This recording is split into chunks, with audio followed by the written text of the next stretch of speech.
Hi guys, I'm Becca Otis from Five Lines Pottery, and I'm located in Van. And I'm Ryan Durbin from RD Ceramics, located in Highland Heights, Kentucky. And welcome to Wheel Talk.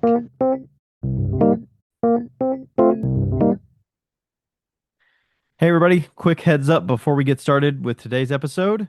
We just launched a Wheel Talk email list. If you want to help us shape future episodes, submit listener questions, and get entered in to win one of our upcoming book giveaways, you can sign up using the link in the show notes below. We will announce the winner of the first book in mid-January. So that first book is going to be Amazing Glaze Food Safe Recipes. That is from Bill Collins and Gabriel Klein. We just interviewed them back on episode 318 of the podcast.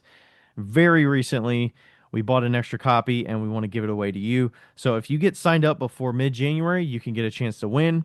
And we're looking forward to doing more book giveaways and ask for more of your feedback as we get into the email list. It's taken us a while to do this, and I feel like it's a good goal for 2026. So thank you for signing up. Thank you for listening along. And let's get into today's episode. Thanks. All right. Hello, Becca. We're live. Hello. We're back. It's been a little bit. Hello.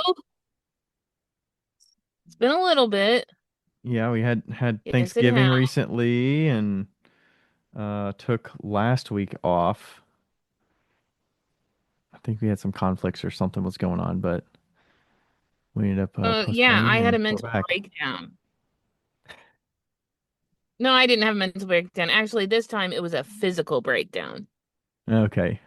I was trying to remember if we, because I know normally we kind of plan for early in the week just in case something comes up, and then if we need to reschedule for later in the week, we can do that. I can't remember because these weeks, the last few weeks, I feel like I've been a little tighter on scheduling too because got meetings and other commitments and things, so it's been a little tighter on the Yeah. scheduling. But I think that's kind of the holidays as Next it week we'll normally probably can't do a falls. pre-recorded one Yeah, because yeah, it's kind of getting to the Christmas. end of the year. Yeah. Because we're Um, recording this on Thursday, right before it comes out on Saturday. So this is like hot off the press. hot. It's hot. Okay, so I'm gonna go through what happened this week for me, and then we're gonna go through what happened last week for you. Because Hmm. you had more of an eventful week than I did, and I still had an eventful week. So, Yeah, very eventful. So what's new with you? What happened or what's so going on? okay, two things. Tammy, officially a hunter, a huntress, a hunter. Um, he kept on swatting so whenever the door was open, he kept on swatting under the slider where the slider goes. And I was like, what the fuck is wrong with you? And so finally I took a real good look and there was two shrews under there. Remember we looked up the shrews, the little Yeah, ones. yeah. And you're They're the confident little that's what it ones. was, so and they can squeeze in little spots, Yeah, it because sounds like. I had to get them out and they were dead. They were DED dead. So, and then I threw them under the van. Tammy goes and finds them and plays with them dead for like 2 hours. Hmm. Like he's obviously a psychopath. Um, he's a monster. And so that happened, and everybody witnessed what he brought into the van last week, Hmm. which was a vole. And so that happened. And then last week we didn't record because I we were supposed to record on Thursday, and Was that when you broke your on door last week? Monday, yes, you just ruined the fucking punchline, Ryan. I know, but it wasn't third. We were supposed to do it Tuesday, and then you broke it Monday, so we didn't do it Tuesday. And then we were supposed to do it Thursday. So go ahead. Sorry. Oh yeah. Oh yeah, that's right. So I backed out twice last week. So anyway, Monday night I was going through the drive-through at McDonald's and I couldn't get my window back up and then I took it to Preston's And I was like, Preston, I need help. And he was like, okay. And so him and Tim step into uncle mode and they start like trying to get the door fixed. And I was like, why don't we just take the panel off and push it up? And they were like, no, no, no. And so they start trying to pull the door up. And then Preston goes, just so you know, there's a small chance that this will shatter. And I was like, sounds great. And This then is not poof, on it the shattered. this is not on the van. This is on your secondary vehicle. Oh yeah, that should be pointed out. It's on my secondary vehicle that was only $2,700. So Okay. it's a I was gonna Honda say, couldn't Pilot. you just leave it? Could you have left it down and just dealt with it until you got it? Because you don't sleep in that vehicle. Or I guess if it was raining and Ryan, stuff, you'd risk something happening in there or getting nasty or stolen. animals or something. Stolen? People Or hotwire it? yeah. Um and so anyway,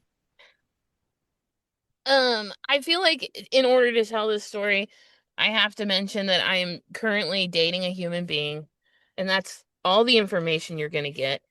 Um and well, except for it is a man. I will it's not a woman. I'll give you that. And so, In case you're wondering, um, we had to clear that up. That's all we had you're to gonna clear that get. up. Becca's not gay. That's all you're gonna get.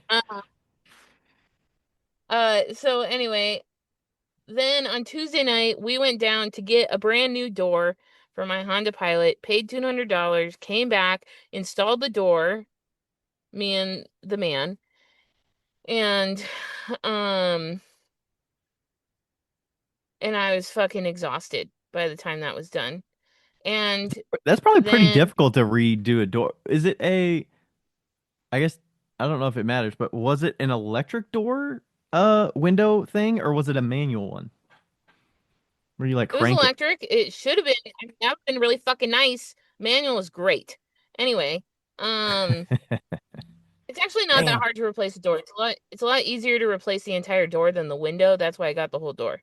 So it's Uh-huh. just two bolts, two or three bolts, and you just got to connect the paneling and just connect the wires. It's fine. So Oh, okay. anyway, the window still doesn't work, What? which is, yeah, I don't know why. Which is kind of like the saddest fucking thing in the whole world for me because my You can't window go to roll drive. down is, You gotta walk in now. You can't go through the drive-through. Sorry. or well, no, I can do the I can redneck drive. I can do the redneck drive through, which Is is that opening opening the your door. door? Or lean your seat Yeah, back so but far that you can do it out of the back window. hell yeah. But but I really love to drive with my window open. So, and I Even in get the thick really of the car winter. sick.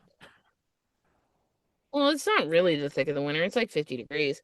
And I get car sick. Um, so like sometimes I need fresh air. So anyway, that's fun. So that happened, and then Wednesday, something happened on Wednesday. I don't remember what. And then Thursday, I had mentioned to my boss that I might take Friday off because I was feeling really exhausted. And um Thursday, I slept through lunch with my head down, and I slept through break with my head down, and almost fell asleep working. And and then Damn. when I got off of work, I got into the car, and the man was there, and I literally down, Ryan laughed for fuck. I broke down. Like,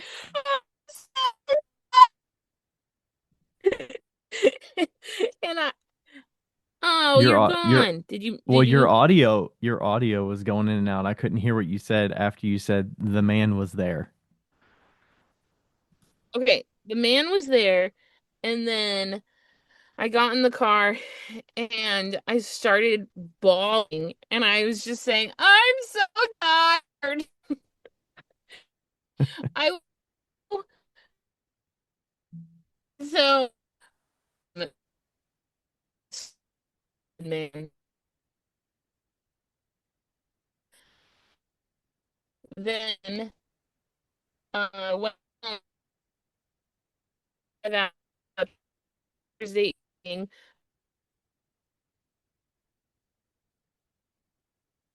Oh and man, your audio is being tough tonight.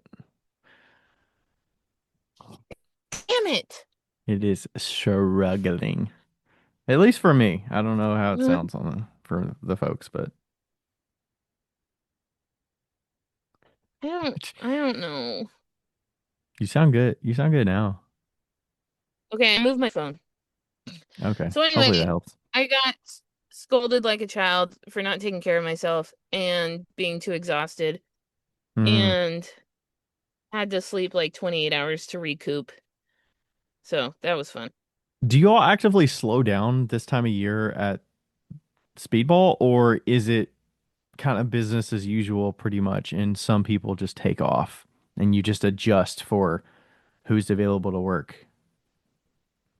I think they just adjust, but not a lot of people take off. I mean, I don't know. I don't know about next week, but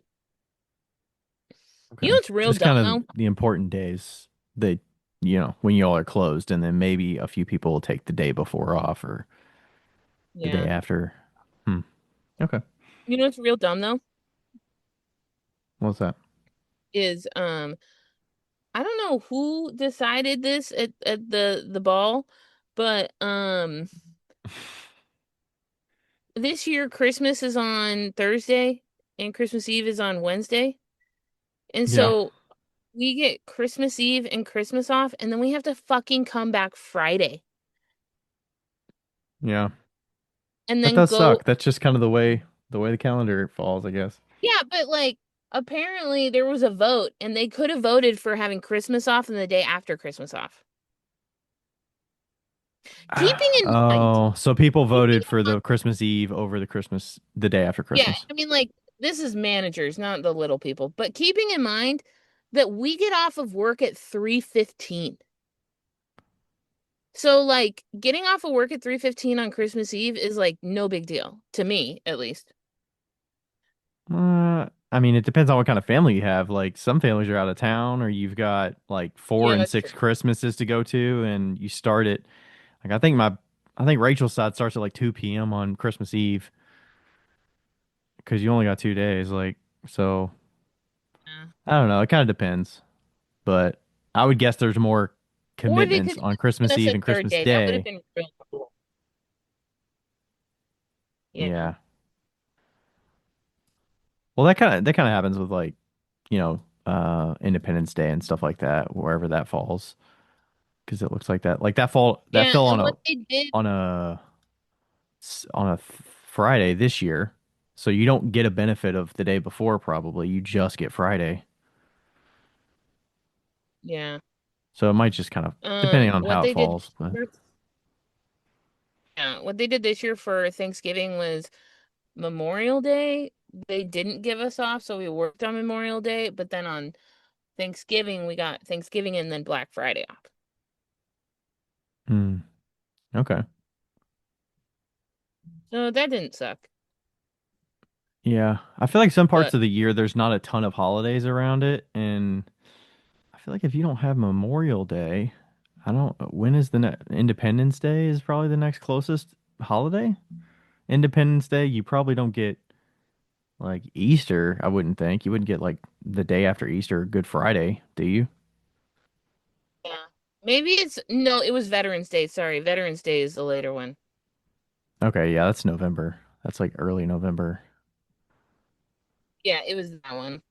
Yeah, because that's on a Tuesday. So instead of getting Veterans Day on the 11th of November, you all took the day after Thanksgiving. Yeah, that's probably a good trade. I liked that. That was nice. Yeah. Yeah. Going in Monday So and then anyway, you go okay, I'm back for done. a day and then come back. I think that's a lot. Yeah. All right. So I had an eventful weekend. We had, it was great last week having some time to focus on some other stuff while we ended up canceling podcast recording. That was good. And the prep was Yeah. also that I can host a Soda Fire workshop last weekend. So that was going to happen Friday, Saturday, Sunday, we had some pretty big risks of storms that weekend. So we kind of had a big cold front and a bunch of snow coming in on Saturday. So I was already kind of playing with, am I going to have to adjust some things? Are some people not going to be able to make it because the snow started a little bit on Friday? And what are we going to do? And everybody got there fine. We got going on Friday. It was a full one too. So we actually had 7 people. One person didn't end up making it for the risk of the snow, I guess, or for whatever reason. And we ended up with 6. So still a packed house and got through glazing, did the slip application, all that good stuff. Getting ready for loading the kiln. And then there was an accident in the kitchen. So Rachel had an accident at the stove. She was prepping a pot of soup that she was going to get made that we could reheat or whatnot on Saturday because we usually provide lunch and dinner for the soda fire workshop. And I think she said she was in the shower, so and she got out and she had her hair down, so her hair was down at her side. And she said the flame from She has the long hair. she had long hair. Yeah, it was almost down to her butt. So pretty long. And she had it kind of in front of her on her left side. And she said, I guess when she like took the lid off or put the lid back on or something, the flame kind of whooshed up. And apparently it had caught her hair on fire. And she didn't realize it until she started walking away after putting the lid on and walking toward the entryway. And then she realized it. By that time, it had caught her jacket on fire, which it was one of the pot swap jackets. So it's kind of like that polyester material or like some of the like more plasticky kind of whatever kind of material that those are made out of. It's not like cotton, I don't think. But it had caught that on fire and then had caught a little bit of her shirt on fire from there. So she had to strip it off, And she get yelled it. for you. She yelled for me. I think she might have yelled for me. I don't know if she yelled for me during or after she got her shirt. I think she did after she stripped her shirt and her jacket off and her bra off to get it Yeah. off, to get the flames off, um, and get her hair out. So she did that through the clothes in the entryway and had screamed for me. And we were luckily all of us were still downstairs. We hadn't gone out to start loading the kiln or anything yet. But a lot of people were sitting in the sitting room down here, which is kind of an earshot of the stairwell, but I was in the very back by the kiln, so I couldn't hear it. I did hear like a thud on the ground, but I figured maybe the cats had knocked something over and it crashed on the floor or something like that. And somebody ran over and said, "Hey, Ryan, Rachel's hollering for you. You need to go upstairs." Or she was screaming. I think she was screaming for me actually. But so I went upstairs and first saw a t-shirt on fire in the entryway, sitting on top of the carpet. Uh, the carpet wasn't on fire, but just the shirt was kind of like smoldering there on fire.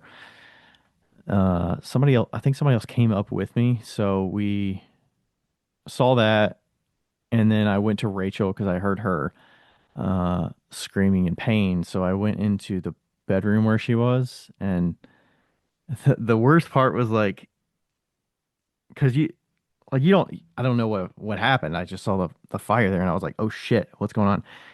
And she says I caught on fire, and then I'm just like, what? And then I like start crying, and she's crying in pain and trying to figure out like what's going on.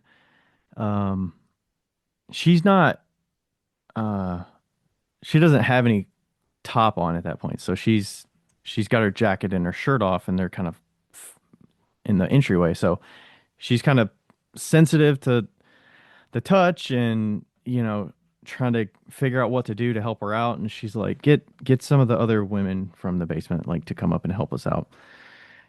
Um, so I call down and get a couple of the workshop folks to come up, help us out, figure out how to get her comfortable a little bit with like a shirt or towel or something because I don't really know what to do. And I'm kind of asking them like, do you know what to do with like burns? Like, what are you supposed to do in the immediate situation when you're burned?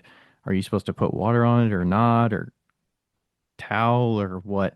Hmm. But she was just so sensitive to touch with it and just in shock of like what's going on. And um, I'm trying to like figure out what to do. And I think it was helpful that they were here because they were able to like I, help it us out. it was definitely helpful that they were there.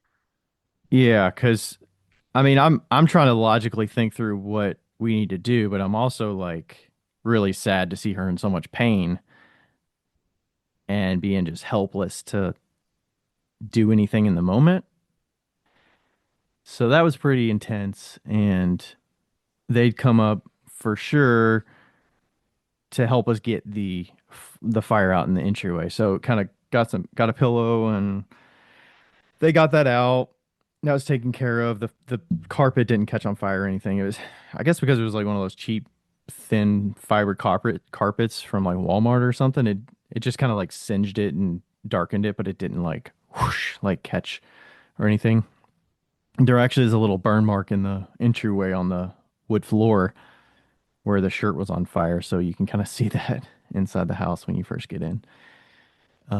But that was taken care Yeah. of, and they took that outside into the snow, and then we were just trying to take care of Rachel and figure out what if we need to do anything in the moment to ease the pain or anything.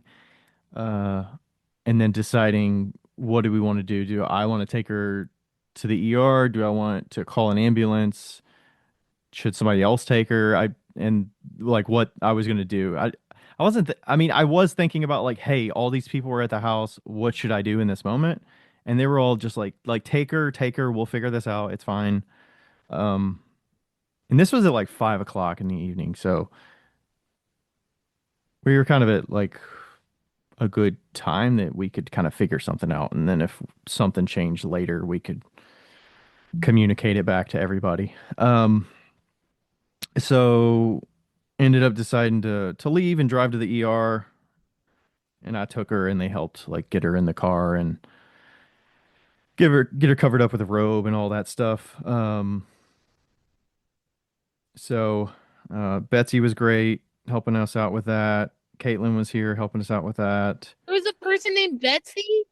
Yes, yeah, yep, Betsy was there. Um and she was it was funny because she texted me like the next day or later that night or whatever, and she was kind of feeling a little I don't I think she was feeling a little bit like she was like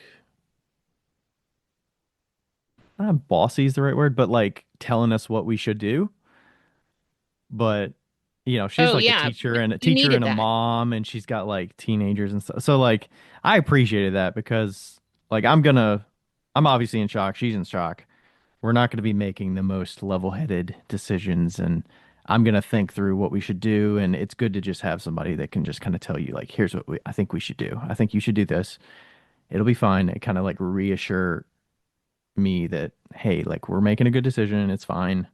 We're going to get her taken care of, which is most important. And, she felt bad about feeling like she like ruined the plan or like ruined, like, put a wrench in my plans or something. But obviously, total accident. Uh, and just, getting her taken care of was most important. So, yeah, that was pretty wild. Yeah. Got to the ER, got her checked out. Um, you know, calling her, man, listening to Rachel like calling her mom and dad about it and telling them what happened and um calling her friend Dio about it and like telling them what happened is very yeah, it's just like you don't want to have to say that. Obviously, they're very worried like they don't know what happened. Like you say I had an accident and she's like crying through it, talking to them and telling them what happened. And so we had a couple friends come up to the hospital. I had Dio was showed up, which is Rachel's best friend, and came to the hospital to help us out. And I called Erica because I was like, what am I gonna do with this workshop stuff? There's people at the house.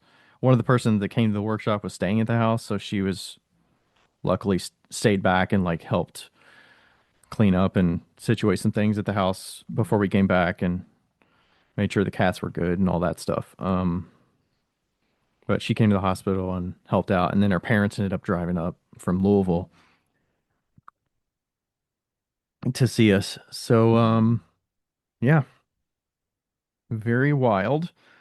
And they treated her really, really good there. Gave her some morphine and treated the wounds. And it turned out it was secondary burns with like a part. They called it like partial thickness burn.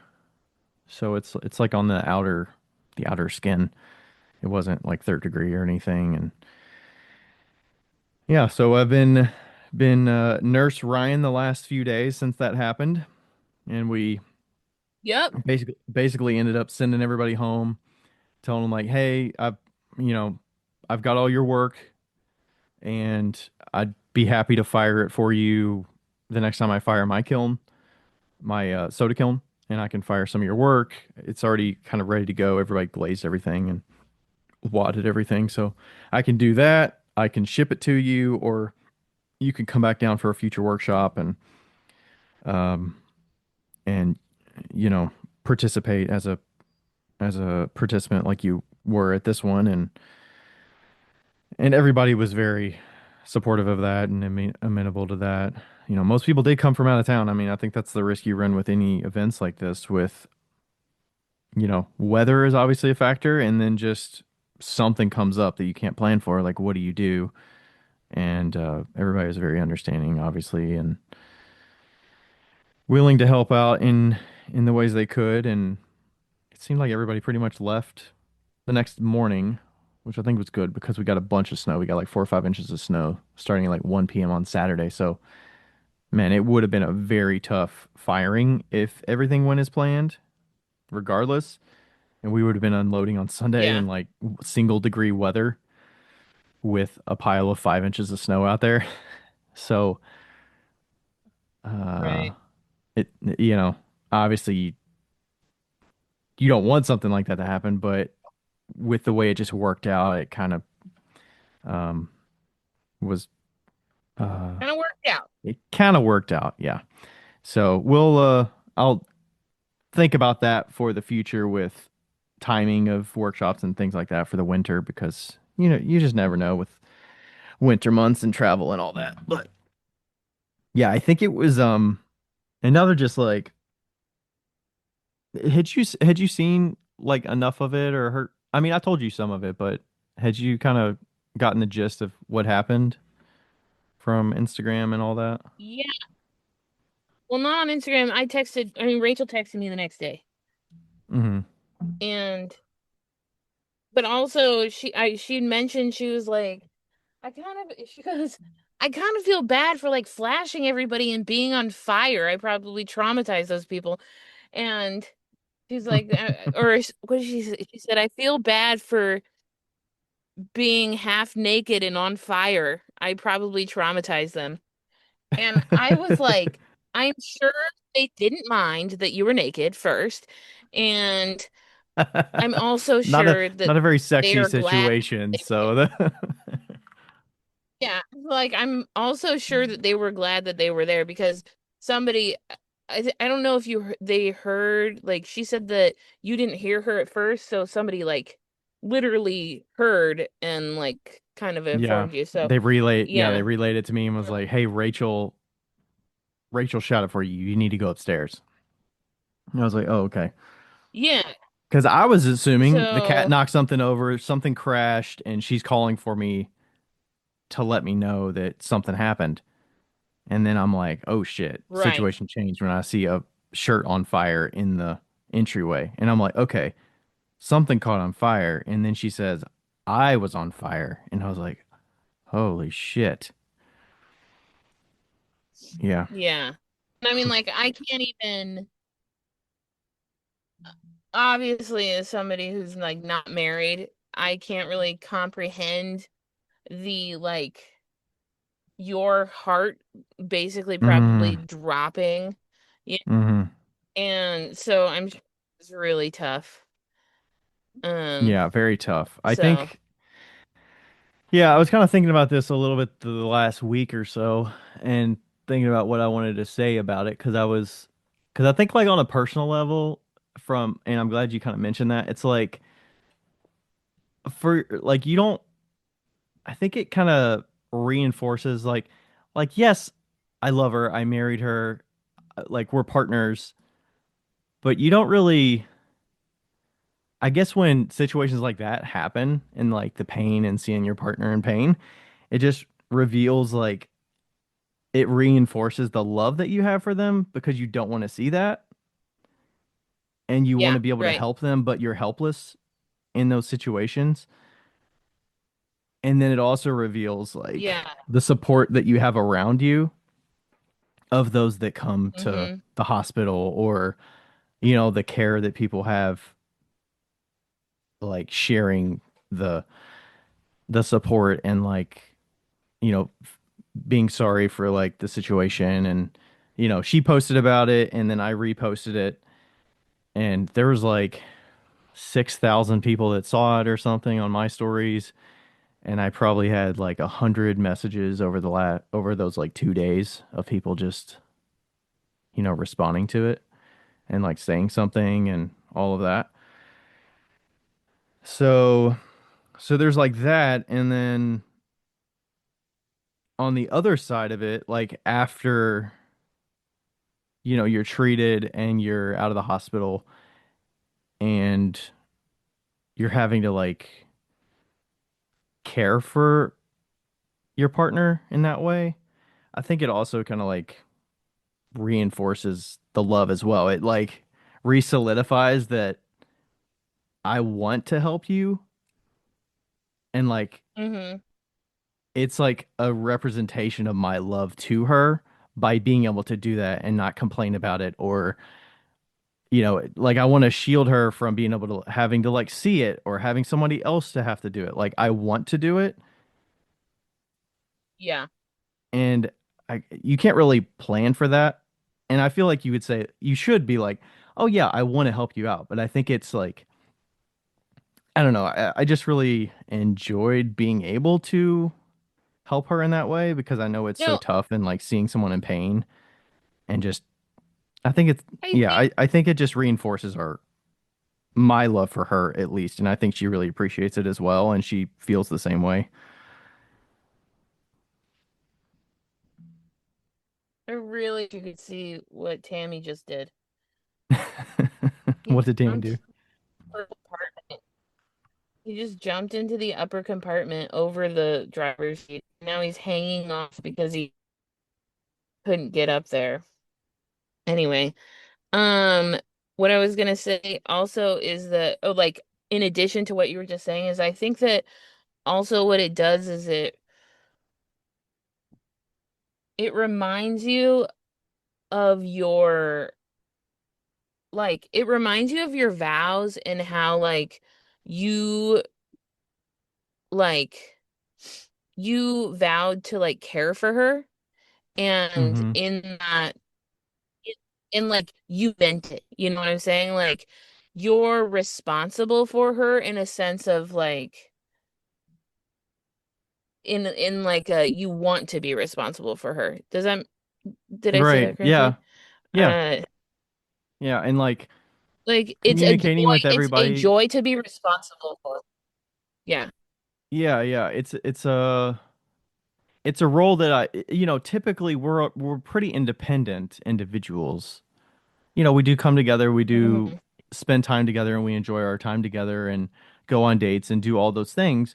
But, at the end of the day, we are caregivers for one another as well when we Yeah. need it. And also just, expressing love to one another on a regular basis, because who doesn't want to feel like they're loved on a you don't want to feel like you're like neglected and like, oh yeah, I love you. Like I say I love you, so like you should feel loved.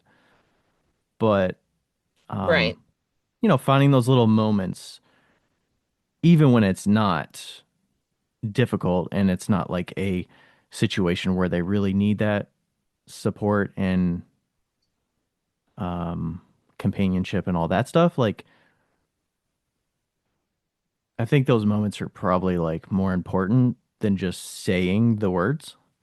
It's like you're acting in a Yeah. way that shows it. So, Yeah. I mean, I think it's hard to say this, but I think that in a situation like this, it really shows like how committed you are, but also like how strong your marriage is, hmm you know?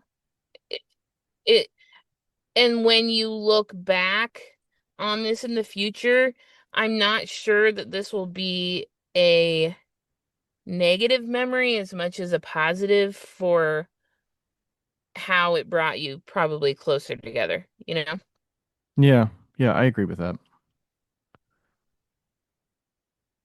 Yeah, very much so. And then, contacting everybody that she cares about and would want to know about what happened. So Yeah, she called a few people, but making sure to contact the right people because in the past some things come up and you don't contact everybody that you should. And I'm like, yeah, they'll find out, but like you don't want to spark it on them like 2 or 3 weeks later. And I'm not talking about like her parents or her brother or something like that. It's like, even something as simple as a text to friends of ours that would want to know that something happened to her and she's recovering, she's doing well, but it happened. So, because not everybody's on social media. I mean, there are a lot of people that probably saw it and contacted them from seeing it on social media, but yeah, so we're yeah, on a good path forward. Went to the doctor this week. She's probably got about another week or so of recovery with the wounds and healing and bandaging it and all that stuff. So, yeah, we're in a relatively good spot about 1 week past it happening. So, yeah. And we got Christmas next week, so we'll be traveling to Louisville and seeing family and I'm sure more. We did see some family earlier this week because she surprised her mom at her retirement party on Tuesday in Louisville. So we went there and made a day of it and surprised her and came back that night because we had to go to the doctor on Wednesday morning. But yeah, so pretty eventful news the last week. Question. Yes, Uh, do we have enough time? You have extensive notes. we'll see. This might be a two-parter. Maybe we'll split it up. Okay, We can split it up. sounds good. Okay. I was just checking. Yeah. Um, because, where it's 6:48 and you have a thing.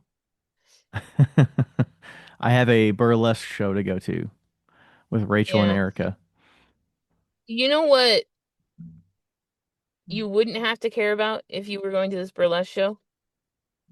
What's that? Setting a timer for your kiln to start. I would not. Generally, Rachel gets upset if I leave the house with the kiln on, but That's why I said setting a timer for your kiln to start. hmm. Yeah, I could set a timer. Because you should never leave your kiln, yeah, you should never leave your kiln unattended, right? Am I right? So, Exactly. We don't want issues in the house. We don't want to run problems with electrical but issues. Yeah. with L&L kilns, they have the little fancy kiln thing and Um, The Genesis the controller. Thank you. I was gonna, you know what? I had a different Greek person in mind, and um, anyway, they, I have no fucking clue what I'm talking They about. have the Genesis controller. You can set it. You could be like, I want to set a timer. Like I was doing it on the you could do it on either of the Genesis. I have the newer ones, but you can say start now or you can start later and set a time when you want it to start. So, like let's say I'm going to bed and I don't want to set it right before I go to bed. Maybe you set it to start at 6 a.m. so you can wake up at, 7 or 8 or whatever you wake up and it's started pretty early into the firing and the risk is pretty low and you can be near it when it's started or whatever. If you're, let's say you're loading it at night and you don't want to start it in the middle of the night, you could do that. Or you can set it when you plan to get back from your burlesque show later. Exactly. That's exactly what I meant to say. Um, yeah, word for word, actually. And so anyway, yeah, you should. And you know what's crazy is that L&L also has all of the like. It's the easiest fucking kiln to figure out. It's a piece of cake. Uh, and you could even fire a fake piece of cake inside of it. And um, there's a bunch of different sizes. If you were planning to get a new kiln, I have no idea if this is usually kiln prices across the board go up in January. So keep that in mind. If you're planning on getting a kiln in the next couple of months, doing it in December is usually a good idea. And Might be a that good is for little, every kiln company. So might be a good little expense at the end of the yeah, year too, if you're trying to yeah. get, give yourself a little So, present. go look at, that's right. Go look at hotkilns.com because they got all your kiln needs. Mm-hmm. And also, a little late now, but you should have had if you didn't order your extra thermocouple and your extra elements, shame on you.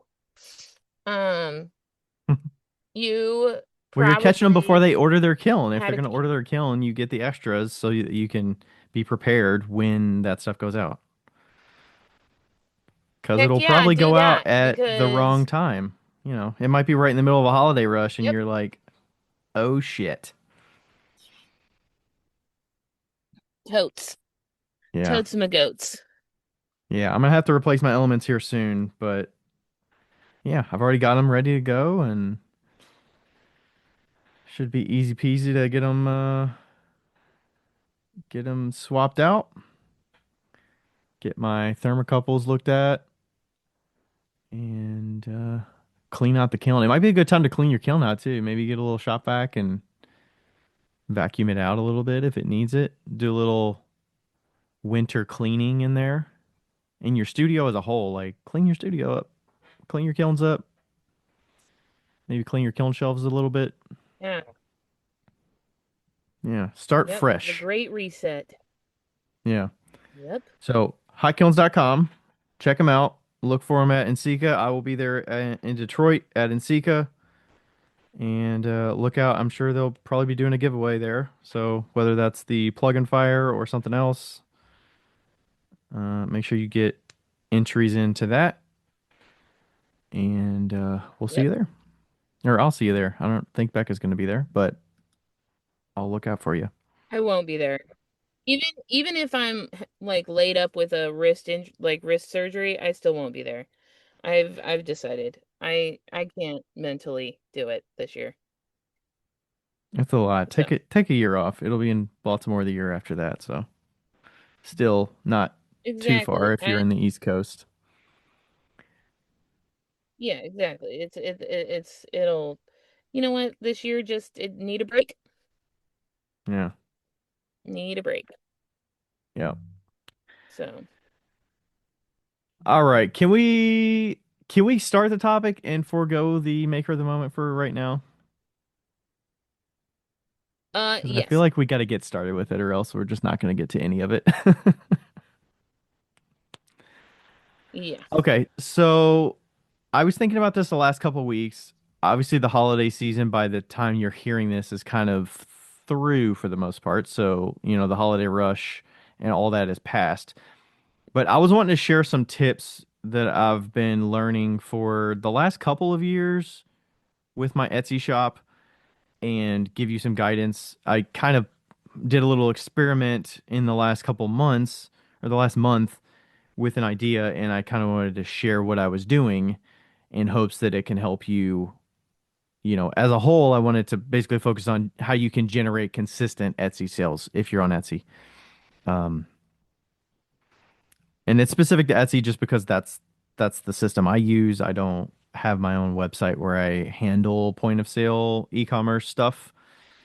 I use it for other things, but I'm focusing on Etsy because I do rely a lot on the customers that are already there, more so than the majority of the customers coming from my Instagram or my own mailing lists or whatnot. So it's kind of meant to be some tips to hopefully help you if you're trying to get more consistent sales over a period of time and you're not completely um, handling all the traffic.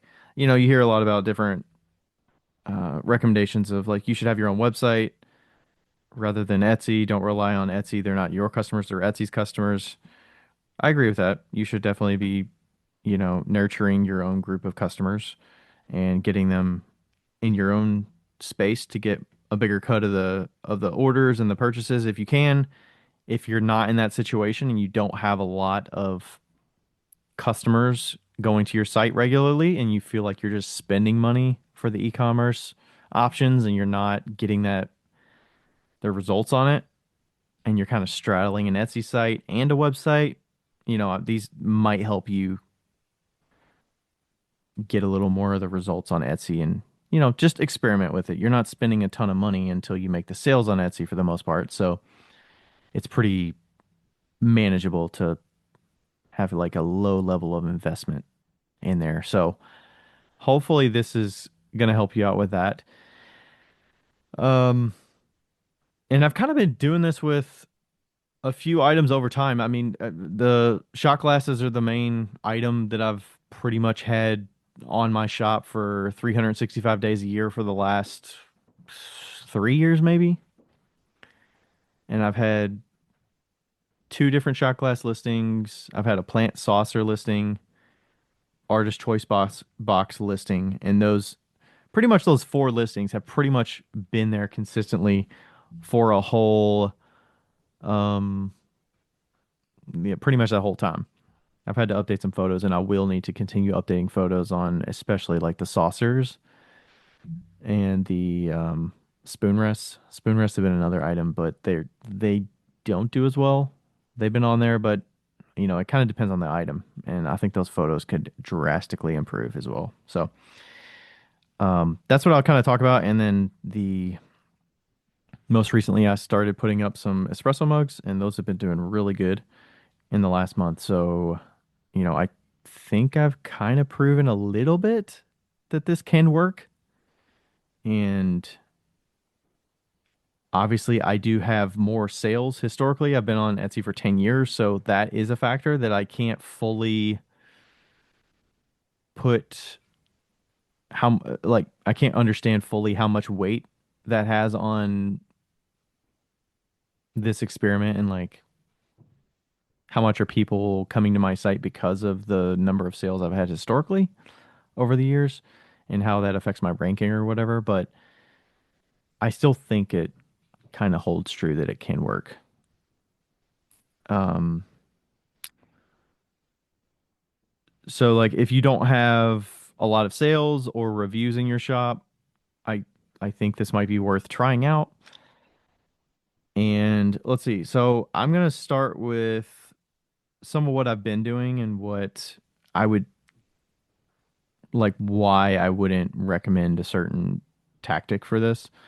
So and I don't know what most people do, but I tended to create a lot of one-off listings because I was like, okay, all these mugs are different. All these oil bottles are different. The colors are different.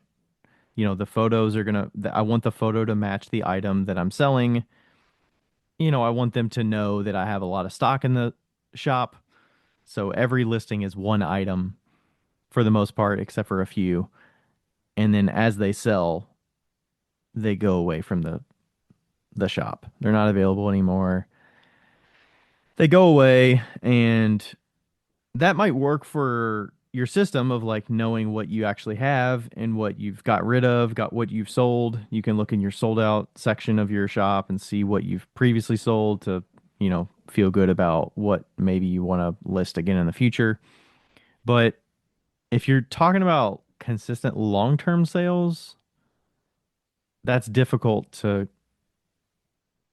show Etsy that you're consistently you have listings that are consistently sought after or like popular. I mean, it helps your sales numbers as a whole to show like, hey, Ryan has 100 sales because he's got all these sold out items, but maybe he doesn't have any listings in the shop now, or maybe he's got like four. So like that's still a factor. I don't know how much that's a factor of showing that you've been on Etsy for X number of years and you've got 100 sales or whatever.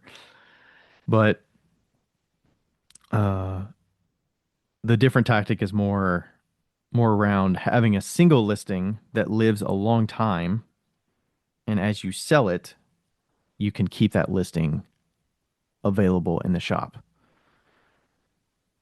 and then you can restock that item as it sells. Um, Becca, is that making sense so far? You're gonna be my pulse Hell of like, yeah. does it make sense? Because I'm gonna talk through most of this, but I know, I'm just the listener at this point. I'm just the fact checker. when you were doing the Etsy listings, did you have some listings that your earrings were kind of like that though, right? You would have the earrings and then you would have multiple items available of that earring. Did you do it that way or did you have separate listings? No, yeah, one listing, multiple colors. Multiple variation like colors and variations on it. Colors, not variations. So like one size was one listing and then multiple colors. Right, right. Okay. Yeah, so that's basically the recommendation I would have because the shot glass is an easy example, or let's do the espresso mugs because I just put that up there. So instead, I'm gonna say create one listing of a single form. It should probably be like the same size. It could get a little confusing if you have one mug listing and you've got a 5 ounce mug, an 8 ounce mug, and a 15 ounce mug all in the same listing. That's kind of hard it can cause a little bit of confusion with the customer, I think, if you have different sizes in the listing. So I would say have the same size of an item. So I'm going to say a 5 ounce espresso mug, for example. And that listing for that mug has multiple color options. And in Etsy terms, the glaze color would be called a variation. And then within that variation, you have multiple options underneath that. So, I would have a beachy color combo, a blue and green, shiny blue, copper, whatever. So have all your different color options. And as a bonus, I would also recommend adding something like a surprise me option. Surprisingly, Yeah. a lot of people do like that. They like to buy a surprise item that they're not, especially if they're gifting it. Like it's kind of nice to leave it up to you. They trust you to pick something. So just because you might not shop for items and like to be surprised, some people like that. And I tend to also it gives you flexibility on like if you have different selections or if you're doing tests of certain colors and you don't necessarily have that as a listing color, you can throw that in the surprise me and that stock doesn't take away from the other colors that you have listed in that variation. So I would recommend that. And then within those options that you have, you can set different quantities. So you can say, I've only got like two of these blue and green ones, and I've got three of these beachy ones, and I've got two of these shiny blue ones. and maybe you have like 8 surprise me's because you can pull those colors from wherever you want. And then that will give you the ability to sell what you have on hand. And then as it sells, it's still going to be live on the shop. It might show as sold out on that certain color if it's not available, but it gives the customer an idea of like what options you have and then which ones are in demand a little bit, like if it's sold out or if they want two of something, they can change the quantity for that beachy as long as it's available. And then, with the way that Etsy has it, you can associate that specific beachy mug with a certain picture that associates with it. So like a customer clicks beachy, it shows them the picture so they know exactly what they're going to get. They can still flip through all the pictures if they want, but it kind of reinforces like, okay, I understand what I'm going to be getting with this. Um, so that's the general gist of what I would recommend. I've been doing that with the espresso mug for the last month, and they were like a brand new listing, and it's got like 6 colors. I'm doing it with white clay and um, let's see, white clay. I don't have, and I'll probably create a separate listing with speckle clay because they're different enough that I don't feel like they should be in the same listing. It might add some confusion with like blue and green on speckle clay and blue and green on white clay. I feel like it might be too confusing to see like which one you're actually going to get. So I'll probably split those up into 2 different listings and then handle the quantities and inventory separately. But that's the general gist. Hold on, Rachel's like staying here for a second.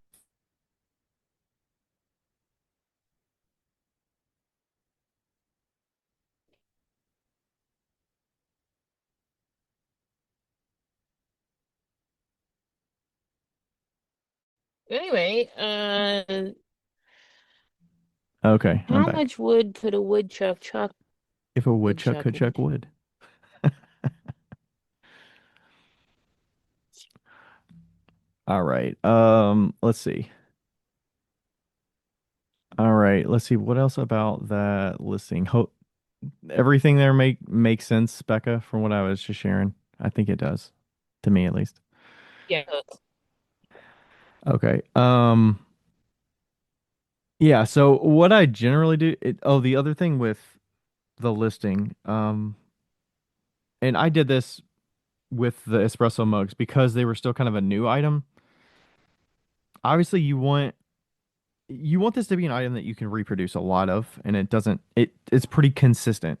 Like if you have trouble producing consistent items that a customer's not going to be surprised when they get it and it doesn't match what you've shown in the listing, like that's pretty important. You need to be able to produce consistent items that you can find today that's on the shelf and you can make it 2 weeks from now and have it done in a month and it's going to look pretty close to what you had today that you shipped out. So like it definitely caters to that a little bit more. But that's also going to impact to make sure that when you put it when you create your listing, you need to make sure that your dimensions are pretty consistent with like volume, but also the weight of the item when you're going to pack it so that you don't overshoot the weight in the packaging so that you don't have to like pay extra for shipping that you didn't account for because you didn't make the pieces consistent on like how much they weighed or whatever. So, um, Yeah. like consistency is it's definitely key. Like you got to be able to create the same thing. Um, and like Becca's, if she's got a bunch of different color options on the same shape, people pretty much know. Like there could be slight variations. Obviously, it's handmade, so it's not going to be perfect from one to the next. But it needs to be consistent enough that especially if somebody gets 2 of something, let's they get 2 of the same beachy glaze mug, they shouldn't look drastically different so that they don't match, Obviously some people like understand the handmade nature and that there could be some differences. It doesn't have to be identical, but they need to look like they're siblings to one another. Similar size, similar volume, and all of that. So that's definitely important when you're considering what items to try this with. And then, some of just the standards that I would say you need to kind of have consistently with these, as well as like you still need to have great photos for it. Make sure they're clear. I use natural light. Um, some of the photos with our spoon rests, I think, are so dated. I think they're probably 2 years old. We need to redo those photos so that they look a lot better. And I don't think you necessarily have to go crazy with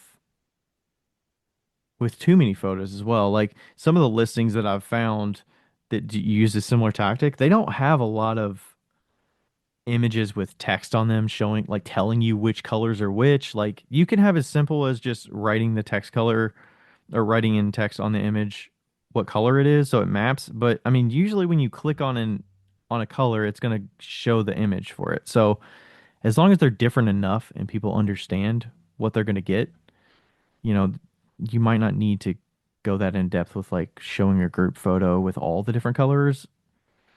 But I do that with the shot glasses because I have like 12 colors. So I want it to be pretty clear what they're going to be getting. Because it's not always obvious. But Etsy recently added, it used to be 10 images you can have on a listing. I don't even know if you knew this, Becca, but they increased it to 20 images. So you can have up to 20 images per Oh, listing. yeah. So especially with these Yeah. variations and Wow. all that, like it really helps you have a bunch of different options. And all of those tactics are going to help because, I was kind of let's get down to the why this works. So from the single listing approach, not and having it sell out, that listing basically starts from zero day one when you hit publish.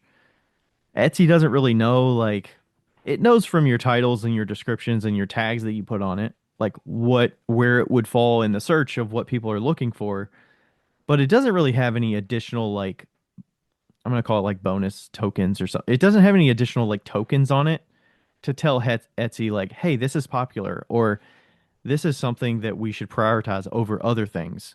You're basically starting at the bottom and you're only going to get results as good as your titles and your descriptions and maybe your tags, and also your photos should hopefully help a little bit, but you're kind of fighting in the deep water of everybody else that's kind of starting at zero. But when you have the same listing and you keep selling it, that gives more opportunities for Etsy to know that, hey, this is popular. This item has sold X number of times in the last 30 days or in the last week. So that's going to help. It's going to give you more opportunities for customers to leave reviews on the item. So that's kind of like another little like bonus token that tells Etsy, hey, this should be prioritized over these other listings because people have liked it. It gives you more sales in your shop as a whole. So, like I said earlier, like I don't know exactly how important how many sales your total is for the whole shop, but I think that does come to play to some extent. And then, um, just like the overall, I don't know. I think there is some like like urgency or some recency where Etsy will see that something has been popular in a short period of time, and I almost think it does like give it an extra bump to some extent to be like, hey, this is like trending, or this is doing well right now. Other people have been gravitating to this, so like we should bump it up higher.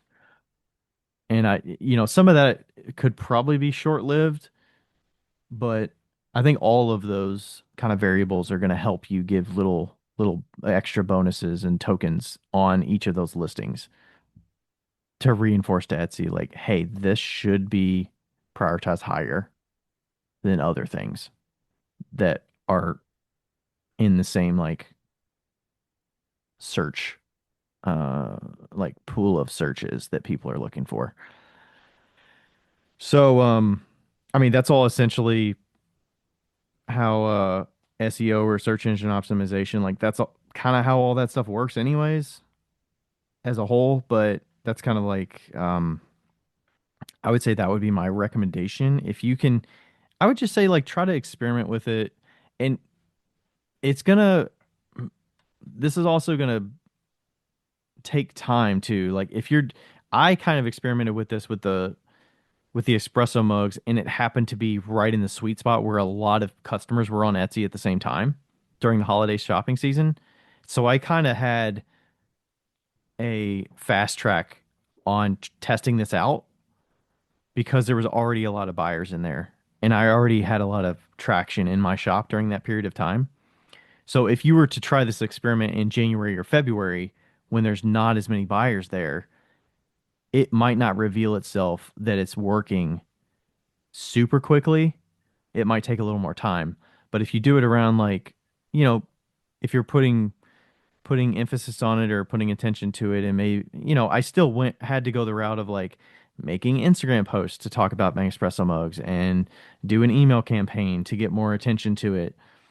Um, so I was still using those same tactics to get attention to it from myself rather than completely relying on Etsy, but each of those buyers that end up buying it, whether it's from Etsy or myself, they're all kind of fulfilling that same algorithm and the ranking of how Etsy's determining what's popular and what's not. So, you know, it's going to be uh, it's going to be difficult to understand if it's working or not immediately. It definitely kind of trickles. But, when certain gift giving holidays happen, like I'm going to see an influx of purchases on the shot glasses when think not Thanksgiving, when Mother's Day comes around, or Father's Day, Valentine's Day, those gift giving where people are wanting to spend a certain amount of money. Obviously, if the item is pretty giftable and relatively reasonably priced in relation to other items that other people have, like don't go drastic with it. Like don't drop it significantly to try to like undercut everybody on the price, but it can be a variable that could help you get more traction, especially when it's essentially starting from zero because it's a brand new listing. Um, it's going to take a little bit of just analysis of like, look at your Etsy stats to see how that item is. I'm sure there's like favorites and stuff that also help it too. The number of views that it has, the number of times people favorite it. I think all of those kind of variables help to tell Etsy that it's good and it should be, sought after. The other thing I did with that espresso mug listing was I used ChatGPT to help me with the title and description and tags. I historically You haven't done don't say. a ton with ChatGPT, but I did use it for that.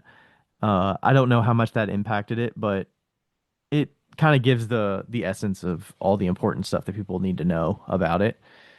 So you can go to my Etsy and like look at the listings and see what it says.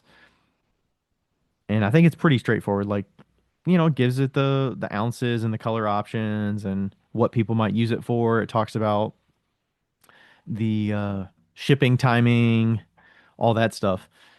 I was I don't know if I mentioned this, but I was starting the espresso mugs as like a made to order, quote unquote, where I would have it ship within 1 to 10 days, I think, because some pieces I'd already, by the time I photographed them, I only had 6 of them finished and enough to actually take the photograph of the group shot and get them listed and get the quantities put on there because I had bisqueware that was ready to be glazed, but I didn't know which ones I needed to glaze and, which ones were going to sell and all that stuff. So I had it as a made to order where people could buy it, and it gave me time to glaze the piece and fire it. And I was actually using the plug and fire a little bit to get some of those pieces through the kiln and get them out there in a reasonable amount of time. And I think that could help. That if you feel held back from like I don't have all the pieces ready, change your shipping timeline. whether you do like a 1 to 10 days or, if you want to ship it in 3 to 5 days or something like that, if that's going to help you fulfill it better. Generally, I tend to ship things next day if I can. So like I'm more like a 1 to 2 day thing. And, given if somebody orders on Saturday, I'll ship it on Monday with the post office being open and all that stuff. But I think it's worth a shot. And then actually Etsy has a new feature called Marketplace Insights that I think is available to everybody. I got like a little preview of it a while back, and I think it's only on desktop that you can go to it, but that might be worth looking at too. If you go to the stats section and then Marketplace Insights, it's a new feature on there, and it basically lets you enter search terms. So you can type in like espresso mug or ceramic espresso mug, and you can see how frequently that term has been searched on Etsy in the last 30 days. So I just searched for it and it says 985 searches in that time period. And of those searches, there's 1.1 million search results for that term. And then you can see like other similar terms that are kind of like it and see how many searches and how many listings apply to that. So you can kind of see the competition you're in for those terms. If your item shows up pretty high in this list, actually, I see mine. Mine's kind of lower down in here, but mine's like the mine's like the 15th listing in here in this term. I actually didn't see it when I looked at it a few days ago, but it shows up in here and you can see what their photos look like for those other listings that show up for that term. You can go to their listings and see, what how their descriptions look, how their titles look, and you can structure, use some of the way that they're doing things and see if there's something you can learn from it. Especially, I think the photos especially are helpful to see what kind of photos resonate with people. What's good about them? Why do you think they surfaced?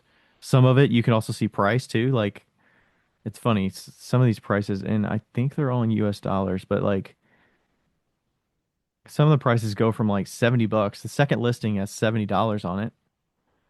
Oh, that's a gift. Maybe that's a gift box. I was like, is that one mug? Stocking stuffer 7. Oh, set of two. Okay, a set of two is 70. Okay, so I was like, okay, that's a high price, but that's because it's a set. Okay, so a set of two is 70. So some of them you can kind of see where you're competing on price, how you fall in line with that, and then you can also see some of the other colors and listing photos and things that other people are using. So I'm pretty happy with my where mine fits in relation to the others. But it's definitely worth trying out. It's called Market Insights, and I think you get 15 free searches every month for free. And you can use that and kind of see what options to I've definitely used it to look at other like spoon rests because we're going to redo the spoon rest and I like search spoon rests and see who else is kind of competing in there and what photos they did because I've got like a group shot of a bunch of spoon rests, but it's difficult to know like how do you display them to make it look good? Do you do like lifestyle or do you do like a group shot? What what is gonna work for this way of doing it? So, um, okay, I think we have to stop there because Rachel is waiting for me because we have to leave in like a few minutes. So this might be the end of the part one for now, and we will have to continue this later. Uh, yeah. So we'll continue this next time. Becca, any last words? Sure don't. Nope. I think Don't. you enough Nope. words. All right. Well, thanks everybody for listening. This is going to be out. Hopefully, everybody has a good Yeah. holiday. We're going to be celebrating Christmas next week after this is out. And we'll catch you next time. If there's any people as Christmas trees, I would like a picture tonight. Oh, dressed as a Christmas tree? Hell yeah. All right. Well, thanks everybody for listening. We'll catch you next time. Okay. Bye. Bye. I was waiting for you to say bye. Psych.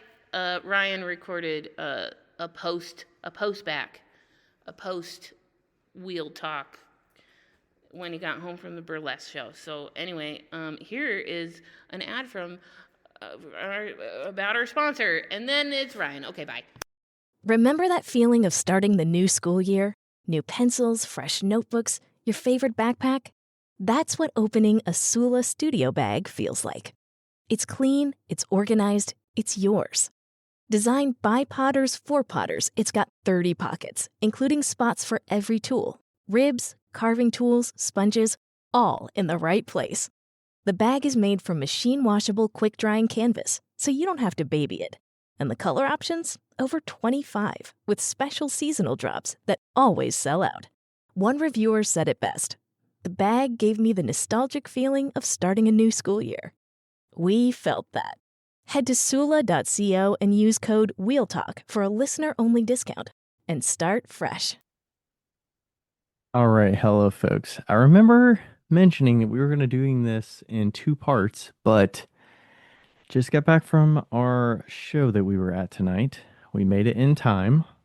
In case you were wondering, we actually didn't start for 20 minutes until after we got there. So had plenty of time. But I didn't think it was enough content to do a second part in a separate episode. So I'm just coming back to you the same night. Becca is not with me. She's probably snoozing right now. And I'm going to get to the rest of the points that I did not hit. Hopefully, you've got some value out of it so far. But we'll see. I'm going to try to continue on where I left off, and hopefully wrap this up for you in a nice little bow for the holidays. So I think I left off talking about kind of why this works, talking about marketplace insights from the Etsy settings and all that. Um, and then kind of going into mentioning that these items should be pretty giftable. Uh, I think I mentioned that I was selling them in the holiday season, so I kind of had like a it was kind of the ideal time to test this kind of on steroids a little bit because there was already a lot of buyers there. So it can take a little time if you're not doing this during the holidays. But the other tactic you can use, and I did this a little bit too. So Etsy sometimes will incentivize you to do sales at different times of year. Like I think they probably have another sale window coming up for the end of the year. Like they want you um to discount some things, discount your whole shop or discount certain items or whatever during a certain time of year so that you can take advantage of Etsy driving additional people to the sales that are going on because I've seen some of their Etsy does marketing all the time on like TV and all that stuff and social media and um I feel like I've seen on like YouTube and stuff sometimes, but they do marketing in different areas and I think they time box some of that based on when they're driving and they're encouraging more sales. So if you can coincide with their recommendations to have a sale when they're talking about it, you could capitalize on the additional visibility that you have during that period of time. Um, so I decided during this period to discount a number of items in my shop. And this was like between I want to say early December or like I think Thanksgiving is when I did it. From Thanksgiving, kind of like Cyber Monday-ish kind of sale. Cyber Monday to I want to say I did the 21st of December. So kind of up till the last day that people are probably buying online until the holidays. So I use that one to get additional stock out of the shop and get it sold for the year because I kind of like to start a little bit fresh. I generally have a lot of stock left over year to year. And for me, I've never really pushed super hard at the very end of the year to try to get rid of as much as possible. But I'm willing to discount some things to try to get them out. And if that means I get additional opportunities for people to buy the stock or to get in contact with me and actually become a customer for hopefully longer than just a one-time purchase, then that's what I'm looking for. And I think it worked out pretty good so far. I actually had like a record sales for the month of December, or not even the month of December, the last 30 days, and today is December 18th. So in the last 30 days, I sold over $10,000 worth on Etsy. And that's not profit, that's straight revenue. So it includes like shipping costs and all that stuff. So profit is lower than that. It's probably more like 6,500 or 7,000 or something like that. I can't remember. But um, I've made some good sales on there, and some things are discounted. I'm willing to discount and part ways with some items. But if you're testing this strategy out, and I did this for the espresso mugs like early on. I think the first like week right around Thanksgiving when I debuted them. So I debuted them November 18th, which is like a week before Thanksgiving, and I've pretty much had them up for a full month at this point, and I've had 45 orders for them in that period of time. So over that period, that's revenue. It's about $1,400 worth of sales in those mugs. The first week or so, I did discount them a little bit to try to generate some of that momentum and generate that interest and kind of let Etsy know, hey, people are interested in this. Some people may be buying it because it's a discounted price and it's more reasonable, but I was kind of using it as a way to give up some money in a kind of a marketing fashion is the way I look at it, to get the pottery in their hands when there's demand for it. So, I was trying to get a little bit of momentum. I was doing the social media posts and all that. And instead of selling it for 30, I think I was listing them a little bit higher as well. I generally tend to list items a couple bucks higher online than I do in person, mostly because I want to account for some of the packaging and labor uh that goes into selling online. It's not necessarily just to, counteract some of the Etsy fees. I think of it more to pay myself for the labor that's involved in actually photographing and packing and shipping and materials to pack and ship and all that kind of stuff. So a couple bucks extra, plus the market is larger online than it is at a show in Northern Kentucky or Cincinnati or whatnot. So, a mug that like the espresso mugs I was selling for, I think I was listing them at 32 or $34. So let me see what they are right now. They're listed at $34, and that's the 5 ounce espresso mugs. So, is that the same price that I would sell at a show? No. I would sell them at $32. And then the two shows that I sold them at so far, and I'll probably continue to do this, is I was making espresso mug boxes so people could buy two mugs for $30 each, and so $60 for the box. And if you account for a discount on those items on Etsy, I think I might have done a 15 or 20% discount. Let's just say 20% for like the highest price discount that I would have given. It's 27.20. I don't think it was that much actually. I think it was 34 times 0.85. I think it was 15%. So let's say 29 bucks. So for 29 bucks before all the extra cuts and all that, um I was getting mugs in people's hands so that I could let Etsy know that people were interested in this item.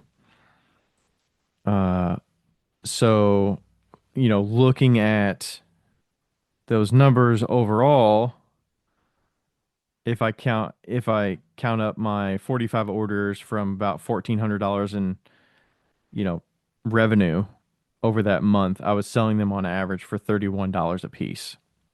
They're listed at 34, so a good chunk of them were sold at that discounted price. But I think that helped build momentum.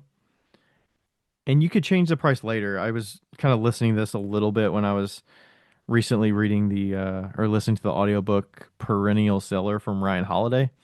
He was talking about different ways to kind of build that momentum for items that sell for a long period of time.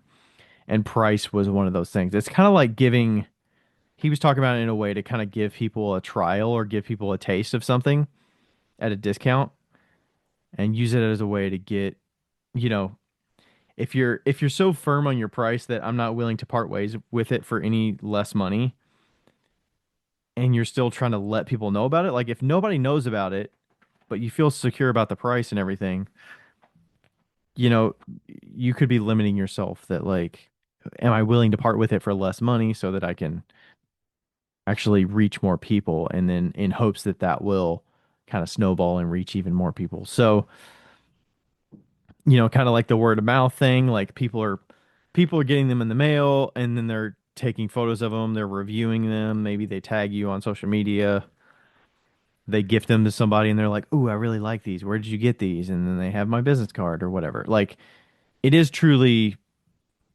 like you're dropping breadcrumbs all over the more pots you get into people's hands. And I've always kind of tried to focus on that, like not feel so firm about not willing to discount or part ways with something because I feel like it's, if they're some people are willing to ask for a discount because they like the game of it, but also like maybe they're looking for something in a slightly different price range. Like, would I be willing to part ways with it for $32 instead of $34? Like, is that $2 going to make a big deal to me? And I understand in some ways you can say, well, it's handmade, like you put a lot of effort into it and you came to that price for a reason and you should be firm about it. You should not give in to those that are wanting discounts because it devalues the work.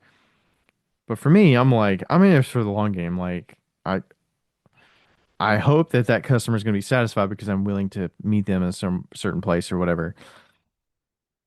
And also they took the initiative to ask for it. But like selling online, I can discount it 15% and then mark it back up to the full price next week. Nobody knows the wiser. Nobody's looking back at like, what did I spend on that thing? Oh, it was that price. Okay, like let me, I, you can change your price later, and that's some of what Ryan Holiday was talking about. You discount to get in the door, and then when you get a certain amount of customers, and obviously price it at a way that's going to still make you money. Like you should still be making some profit off of it. Don't like lose money on it by pricing it too cheap. But also like I think it helps to be willing to like part ways with some things too, like giving your products to people like influencers or giving them to people that'll appreciate them that will probably, pay it forward and tag you and all that stuff so that you can reach a larger audience that you wouldn't otherwise be able to reach if you just stuck with the firm the firm numbers and not have a little bit of flexibility with it. So that's kind of a way that I look at discounting items is you're using that discount to act as marketing to get my work into new homes, hopefully build that momentum, results in sales on my shop, hopefully future reviews, hopefully higher search rankings, all of that. Sure, there's going to be some people that will come in there, get the thing at the deal price and dip out of there, but once they make a purchase, Etsy is going to remind them to say like, "Hey, you bought this thing. What do you think about it? Would you be willing to give a review about it? Hey, you've got this email from RD Ceramics that says, "Thank you for purchasing from me. Do you want to use this discount code? We've got this coupon code that expires in 3 months or a month or whatever that gives you $5 off your next order. Do you want to use it? Like all of those things are going to continue and build a, hopefully give you a reason to come back. And then I hope, when you received your item, you feel good about it. You opened it, it came in a timely manner. You feel like it was packed really well. You got a handwritten note from me. The quality of it matched what you expected or exceeded what you expected.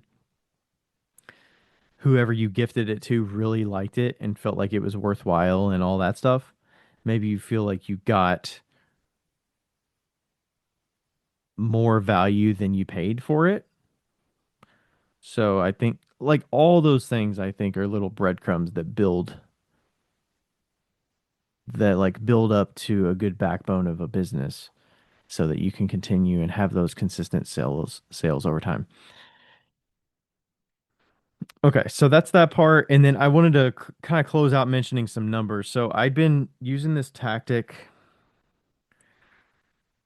with a number of items for a few years, and I wanted to mention a few things of some of the numbers just from this year. So shot glasses, I mentioned that earlier, and I'm going to combine these two because I had two shot glass listings. I have a speckled clay shot glass listing and a white clay shot glass listing.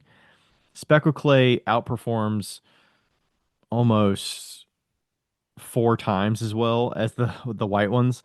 And I think that's just people like the speckled clay and the color options and all that stuff. Plus, I think Etsy is prioritizing and ranking the speckled shot glasses higher than the white ones because people have consistently bought them more and left reviews and all that good stuff that I talked about. So, just for the speckled shot glasses, this year in 2025, I've sold 252 orders of shot glasses. And that revenue is up to $3,100 worth for those 252. That averages out to about $12.30 a shot glass. I don't know. I guess I had some sales going on or something at some point, but the typical retail price is $14 a shot glass, which like I mentioned before, I tend to price things a little bit higher online than in person. And actually, I don't even sell shot glasses in person these days. It's just too hard to keep up with inventory. So, 252 shot glasses of the speckled clay, 65 orders of the white clay ones. So, together, that's over 300 shot glasses sold online. And that total is close to $4,000 worth if you include both of those listings. So, like, that is the biggest chunk of change for one item. That's two listings, and that's how many orders and how much revenue I'm talking about using this tactic for those items. And like I mentioned, these have been live for like 2 to 3 years. I've left them up permanently in the shop. I don't really use vacation mode as almost at all these days. I just change my shipping timelines. So if I'm going to be on vacation for a week or 2 weeks or whatever, I'll change the shipping timeline to say I'm going to get this out and shipped within like if I need to change it back to 10 to 12 days or something, I can do that and it's not going to hurt me. And I can like let customers know if they do order, like sometimes I'll message them and say, "Hey, like thanks for your order. I'm on vacation right now, but I'll be back these days and I'll ship them as soon as I get back or whatever." Because I want to keep that consistent momentum going with those listings. The second best listing that has sold the best in the month of, or the year 2025 are my artist choice boxes. And I've raised the price a little bit on that the last year. So I think I've raised the price at least once or twice. They currently retail for $65. And what I choose to do in those is I have the option for people to specify whether they are open to seconds or not. So, slightly flawed items, maybe they still function just fine, but they have like aesthetic issues, or maybe they have some pinholes on the outside or whatnot. But I have the complete freedom to decide what goes in that artist choice box. Usually it's like 3 to 5 items. Lately I've been putting some soda fired pieces in there that, I'm getting better at soda firing, and I've got some older pieces that have been around a bit and I want them to find new homes. Kind of tired of looking at them. So I've been putting some of those in boxes these days.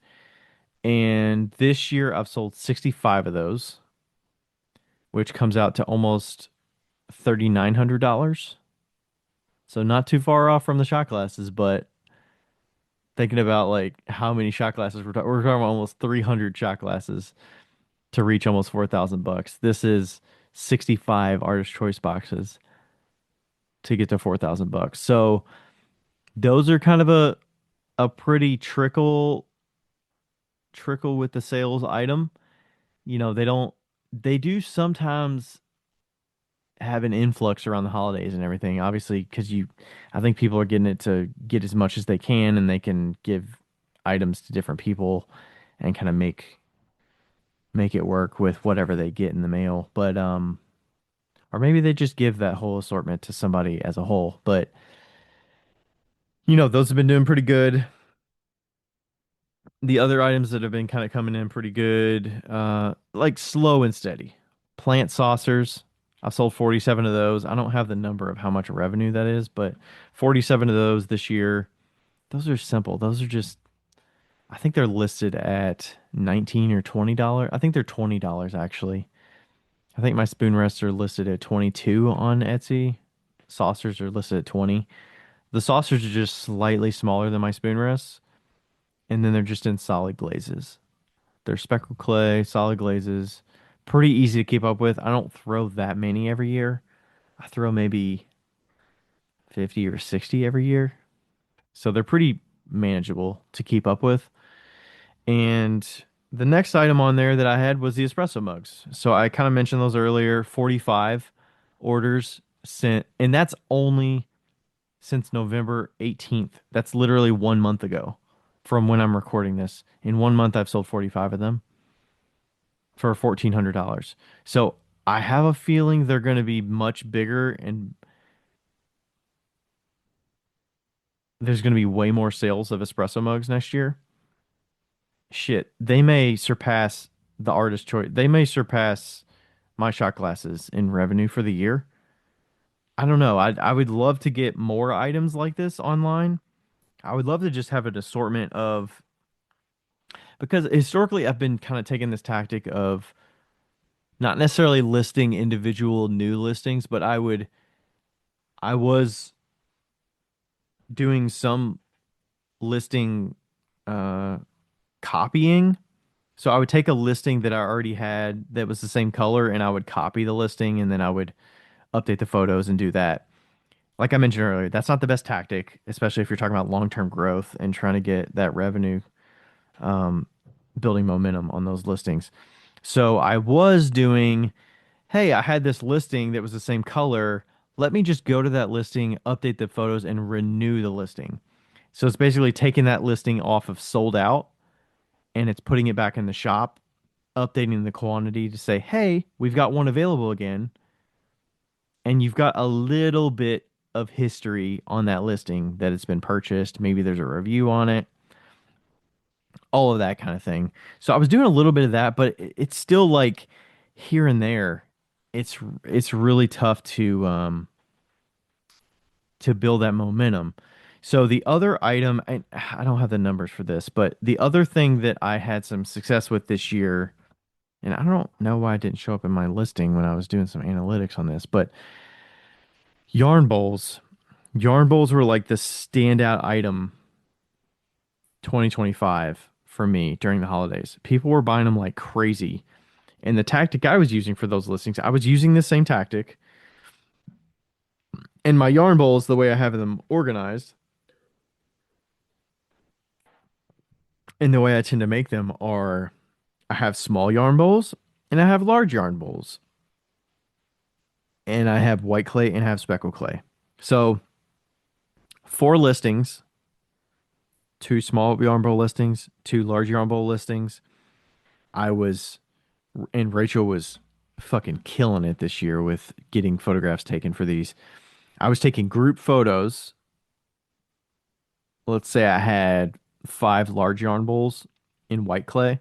I would have her take a group photo of those five, kind of stack them inside one another, take a nice group photo, and then take individual photos with the large yarn bowl with the yarn ball in the middle and show you kind of the scale of the bowl and all that. And within that listing, I would have a primary color or glaze color variation. And then within that variation, I would have, each of the colors. So I would have a beachy and a dark blue and green and a white and a dark blue. And then most of them would just have one. They were just one of one. So I didn't have a lot of the exact same, especially when you're talking about the cutouts. Like I have three different types styles of cutouts that I have. So, it's hard to just reproduce the same yarn bowl and have like four of the exact same thing in the same glaze. So we were just doing a group shot, individual listings for each color, and then we were updating those listings as things sold out.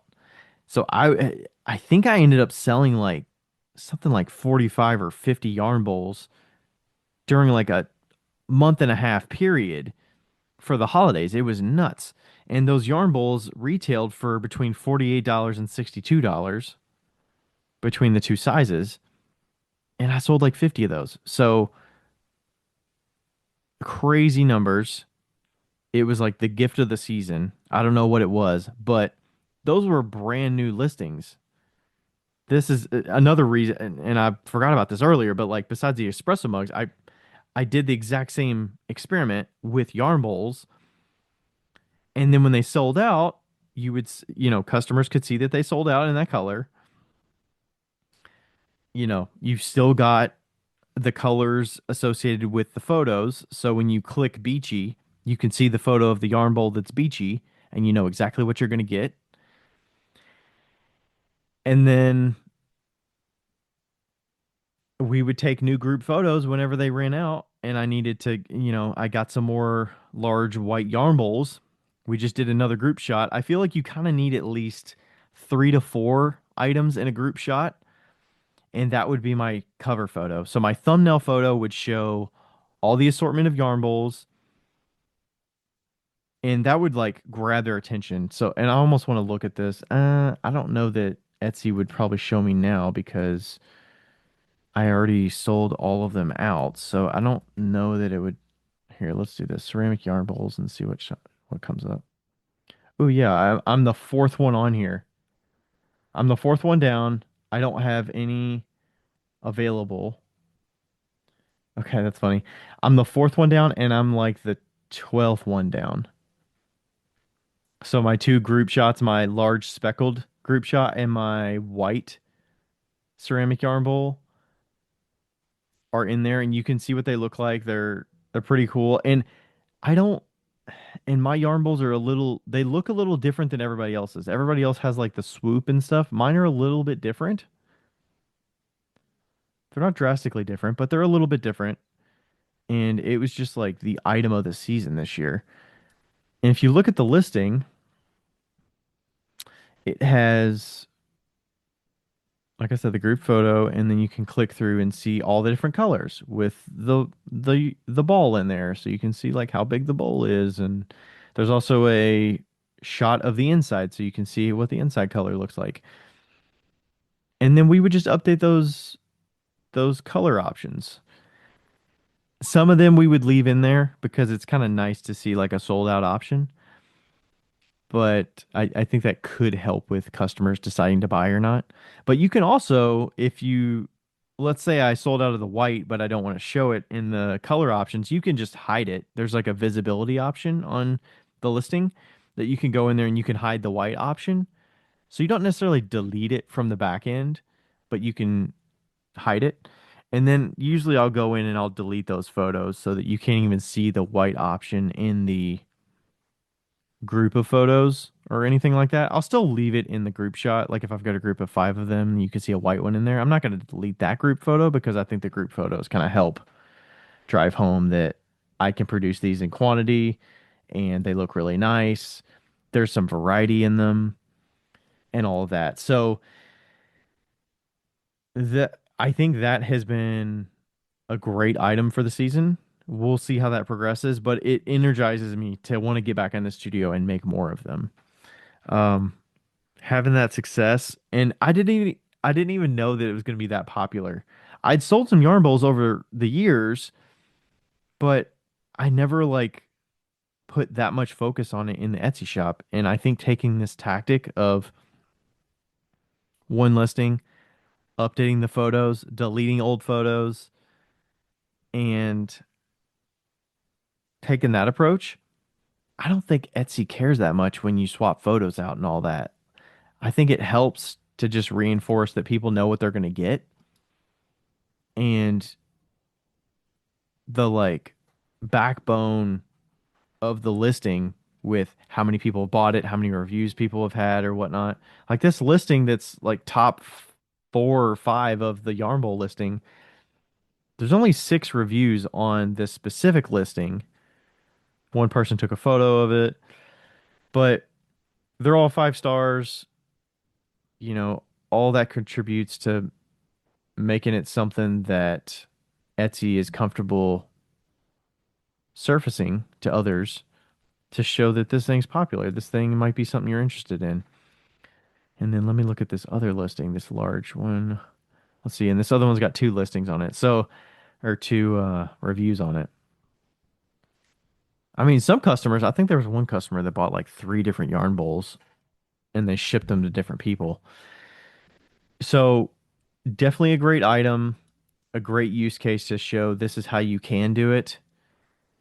Now, there's no guarantee that it's going to work exactly like I've had success for, but I think you should definitely experiment with it. Definitely use the marketplace insights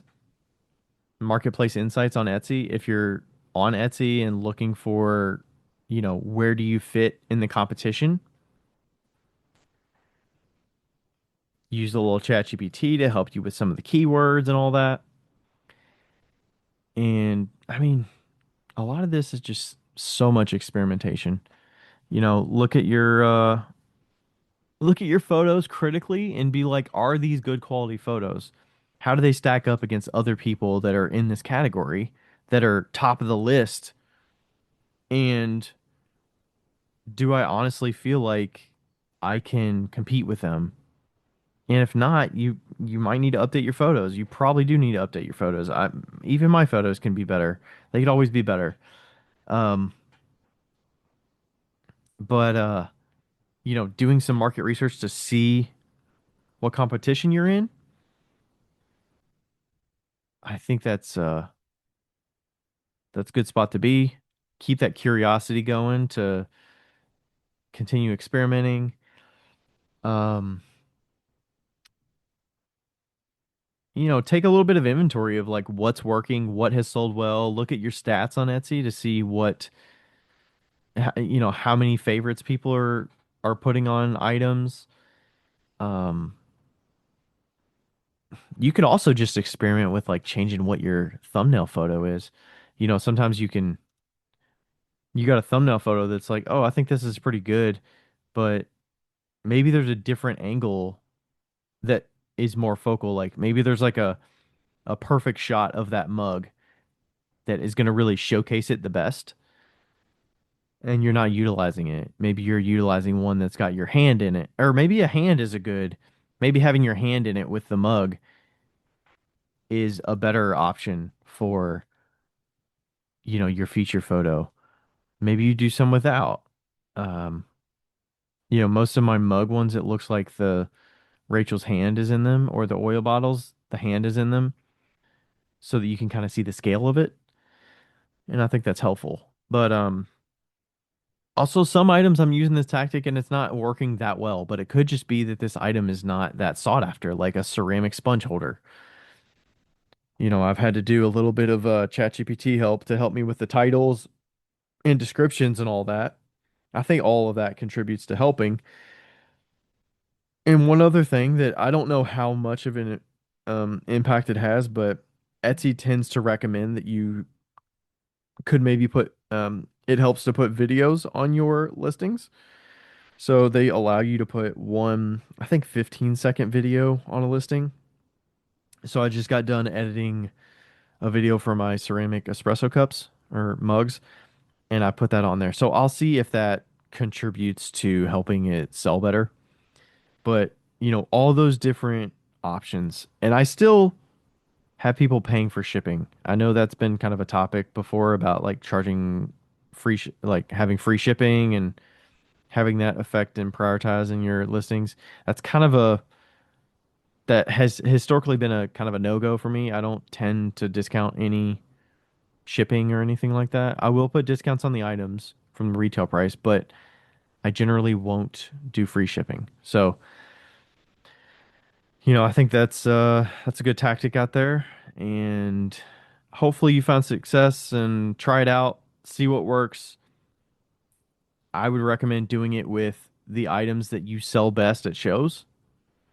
They probably, might they probably have a better chance of doing well online. If people resonate with it a lot at shows, probably good to sell online. And one item that does really well for me at shows that I have not sold online is like garlic graters. I don't make them in a ton of quantity, and there's so many different color variations and all that. I've historically kind of stayed away from them online so far, but I think I could compete on them. This could be something I could put out there and give it a go. And since I know that people generally resonate with the ceramic, uh, the speckled clay, I would probably, if I want to try this out, try it with speckled clay first. I would say don't go crazy with the number of color options. Like I think you could probably do good with like four colors, four glaze colors. Like my spoon rest and my shot glasses these days, they have like 10 to 12 color options, and I don't know that that's necessary. Obviously, uh, you're not really gonna know until it's out there and you see what people buy. But I would say go with like your top four glaze colors that do best in person and you think will photograph really well, and probably do a listing with those and kind of focus there, because keeping stock up to date and like being able to make more of it and glaze more of it in that kind of a assortment of colors is probably more manageable than doing like 10 to 12. You can keep up with that. So I think I'm probably going to take that advice for next year for, these spoon rests. I've had so many different color options on these spoon rests for a long time, and I feel like they've kind of teetered out, and I don't know that I need to get that crazy with it like I have been over the last few years. And yeah, I think there's definitely some opportunity there. The photos could definitely be better. They're really dated, and I really haven't changed this listing in probably 2 or 3 years. Like that sounds bad, but like these photos were taken at my old house, and we haven't lived there since 2021 for these like planter holders, and so always more to do, always more ways to improve. But anyways, I hope you enjoyed all my chatting about Etsy tonight. Hopefully you got some plans for next year. I've definitely got some Etsy plans. Best of luck for you. Happy New Year. Celebrate Christmas. Have Merry Christmas. Happy holidays. Happy Hanukkah. All that good stuff. And we'll catch you in the next one. Thanks for listening. Bye. Hey, everybody. Thanks for listening to another episode of Wheel Talk. This podcast is made possible through the contributions of all of our listeners who always ask us great questions, leave us reviews, and contact with us through social media. Thanks to all the fellow makers as well who take time to be interviewed and share about their lives and businesses. And thank you to Ashley from Boldover Ceramics and Lindy from Lindy Garner Ceramics for their assistance on the Whale Talk Podcast Instagram. You are invaluable. Thank you to everybody.